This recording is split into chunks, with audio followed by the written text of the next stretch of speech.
ఈరోజు ఆంధ్రప్రదేశ్లో లైబ్రరీ సైన్స్కు సంబంధించి అంటే గ్రంథాలయాల్లో వేలాది ఉద్యోగాలు ఖాళీగా ఉన్నాయి.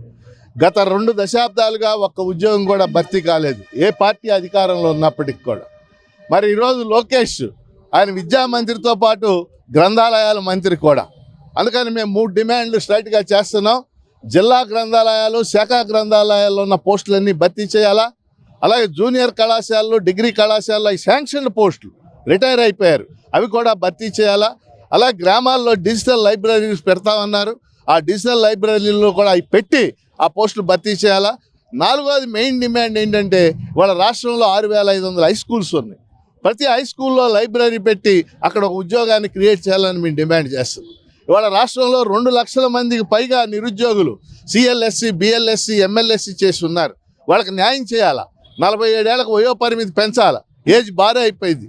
అందుకని ఈ పోస్టుల భర్తీ మీద మంత్రి లోకేష్ దృష్టి పెట్టాలి. ఆయన కూడా కొన్ని లైబ్రరీలు చూశాడు, అక్కడ గ్రంథాలయాల్లో ఉద్యోగులు లేకపోవడం చూశాడు. ఆయన వెంటనే స్పందించాలని ఈ ధర్నా చౌక్ నుంచి మేము ఆయన డిమాండ్ చేస్తున్నాం. ప్రభుత్వానికి గ్రంథాలయ నిరుద్యోగ యువత కోరుకునేది మేము ఒకటే సార్. గత 20 సంవత్సరాలుగా ఈ రోజు వరకు మేము డిగ్రీ పూర్తి చేసి ఏ పరిస్థితుల్లో ఉన్నామన్నది మీరు అర్థం చేసుకోవాలని ముఖ్యంగా కోరుతున్నాం.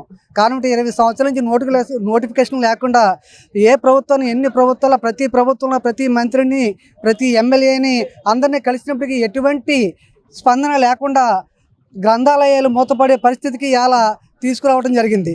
కాబట్టి ఈ విద్యాశాఖ మంత్రి గారిని లోకేష్ గారిని మేము డిమాండ్ చేసేది ఒకటే సార్, మీరు తప్పకుండా దీని మీద తక్షణమే చర్యలు కైకొని డైరెక్ట్ రిక్రూట్మెంట్లో school libraries, polytechnic libraries, technical libraries, degree colleges, junior colleges, residence colleges, government libraries ప్రతి దాంట్లో ప్రతి ఖాళీని కూడా వెంటనే బిఎల్ఐసి, ఎన్ఎల్ఐసి, సిఎల్ఐసి చేసిన విద్యార్థులతోటే, నిరుద్యోగ యువతతోటే మీరు పూరించాలని మిమ్మల్ని డిమాండ్ చేస్తున్నాం సార్.